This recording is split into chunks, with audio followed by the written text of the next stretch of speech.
పిల్లి కళ్ళు మూసుకొని పాలు తాగింది అన్నట్టుగా మోడీ గారు కూడా ఒక్కరోజు కూడా కేసీఆర్ని నిలువరించే ప్రయత్నం చేయలే. ఈరోజు బీజేపీ వాళ్ళు అంటున్నారు మాకు సిబిఐకి మేము తెలుస్తామని. 10 సంవత్సరాలు మీరే ఉన్నారు కదా, సిబిఐ మీదే, ఈడీ మీదే, ఇన్కమ్ ట్యాక్స్ మీదే. సింగిల్ కేసు అయినా కేసీఆర్ కుటుంబానికి వ్యతిరేకంగా మీరు ఎఫ్ఐఆర్ చేసిందా? ఒక్క రూపాయి అవినీతి మీదైనా మీరేమన్నా విచారణ చేపట్టిందా? ప్రతిపక్షంలో మేము ఉన్నప్పుడు పదే మీకే అధికారికంగా ఫిర్యాదులు చేసినాం, కోర్టు నుంచి కూడా ఆర్డర్లు తీసుకొచ్చిన నేను, కానీ ఏ రోజు కూడా విచారణ చేయలే. ఇవాళ మేము జ్యుడిషియల్ ఎంక్వైరీకి ఆర్డర్ ఇచ్చిన తర్వాత న్యాయాధిపతులతోని న్యాయస్థానాల ద్వారా కేసీఆర్ అవినీతి మీద విచారణ చేయడానికి మేము నిర్ణయం తీసుకున్నాక ఇప్పుడు మమ్మల్ని అడుగుతున్నారు సిబిఐకి ఏమని. ఏందే అని ఓ బీజేపీ ఆయన అడిగినా అది మా చేతికి వస్తే మాకు కూడా ఇంత గిల్లుకోనికి అవకాశం ఉంటుంది కదా సార్, మీరు జ్యుడిషియల్ ఇస్తే మాకేం వస్తుందని. అంటే వాళ్ళ ఆలోచన ఎంతసేపు ఉన్నా కేసీఆర్ దోపిడీలో కొంత వాటా తీసుకోవాలన్న ఆలోచనే తప్ప దాన్ని చర్యలు తీసుకోవాలన్న ఆలోచన లేదు.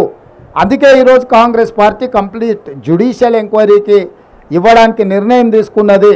తొందరలోనే retired high court judge or supreme court జడ్జిల చేత జరగబోయే విచారణను టీఆర్ఎస్ ప్రభుత్వం ఎదుర్కోవాల్సిన పరిస్థితులు ఉన్నాయి.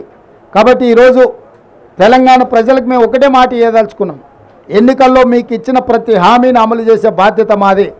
రైతులకు 2 లక్షల రూపాయల రుణమాఫీ మీద కూడా బ్యాంకుల అందరితో చర్చలు చేస్తున్నాం. తొందరలోనే మీకు మంచి శుభవార్తను చెప్పబోతున్నాము. ఏ హామీని కూడా మేము వదలదలుచుకోలేదు.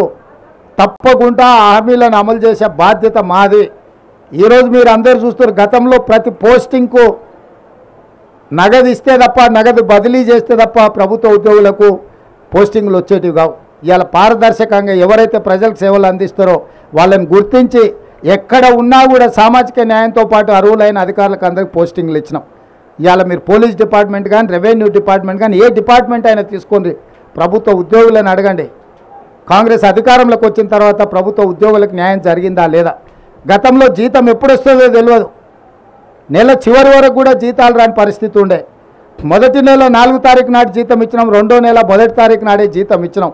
వాళ్ళే ఆశ్చర్యపోతున్నారు, మా జీతం 1వ తారీఖు నాడు మా ఖాతాలో పడ్డదంటే ప్రభుత్వ ఉద్యోగులు. అంటే పరిపాలనను దారిలో పెట్టే ప్రయత్నం చేస్తున్నాము. ఇంకా చాలా చేయాల్సింది ఉంది. రాత్రి పగళ్ళు మేము కష్టపడుతున్నాము. మీరు చూడండి, ఇన్ని రోజుల్లో ఏ ఒక్క రోజైనా, ఒక్క గంట అయినా నేను కానీ మా మంత్రులు కానీ ఎక్కడైనా సెలవు తీసుకున్నామా? ప్రతిరోజు ప్రతి నిమిషము పరిపాలనను దారిలో పెట్టి పేదలకు మేలు జరిగే విధంగా పేదలకు అందుబాటులో ఉండే పరిపాలన అందిస్తున్నాము. ఏ రోజు కూడా మేము ప్రజలకు అందుబాటులో లేము అనేదే లేదు.